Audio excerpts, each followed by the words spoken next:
which is not adding to the processing. The deck is sticking in on the fender on the other side.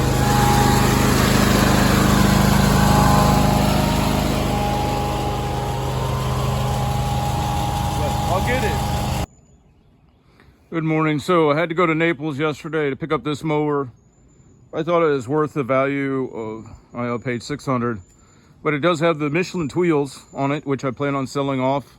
Has a good deck, has an EFI engine that has just a bad valve, I think. And basically, even if I don't use it, I need it for parts, you know, for redundancy, because supply chain issues, things like that, you know. If I could sell off even just the wheels and put some stock wheels on there, I can recoup a lot of my money.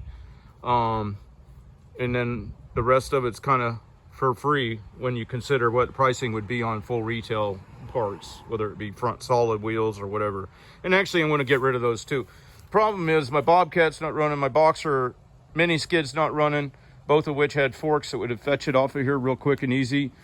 So I'm in the classic scenario where you end up having to do stuff without that equipment, and largely in part because of safety measures that's supposed to make things safer, which now I'm not safe because I'm trying to back this thing into a ditch, put ramps down, block traffic, and unload it on a side hill. So I'm planning on putting either the other truck out there, the Colorado mow truck with flashers on at the top of the hill, or towing it out back into my ditch up there. Ramps will probably be extending halfway across the street, and try to get this sucker to roll. Probably won't freely, so I went ahead and took off straps. I got it like all ready as I can get it, so that once I do block traffic, then it's not a big thing. So hopefully, so then once I get it backed into the ditch, ramps down, I'll probably have to use the other John Deere with the striker tires and the Hustler front forks on it, which are just there to add utility to this vehicle, in that I use it mostly for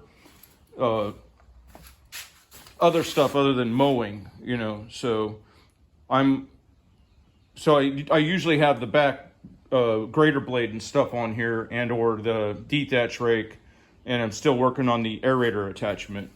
But don't ever modify your mowers, because you get into a lot of stuff, especially trying to put 22s on a mower that was made more for the smaller tire, and trying to put 15-inch front wheels on one that's made for quite a bit smaller and completely different design than the ones that are on there. I mean, those are a tapered roller bearing.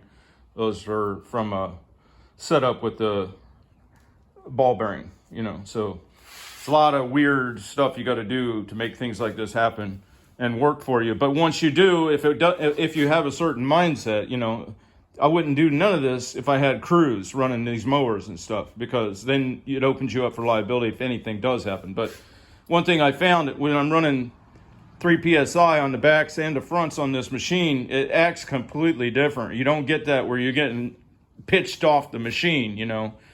And also, you know, when you're doing the work that I'm doing, then the extra traction on the back and the extra ground clearance helps a lot. Now, primarily I do only mowing, but if I can make other operations so easy that they're just a thing, why not?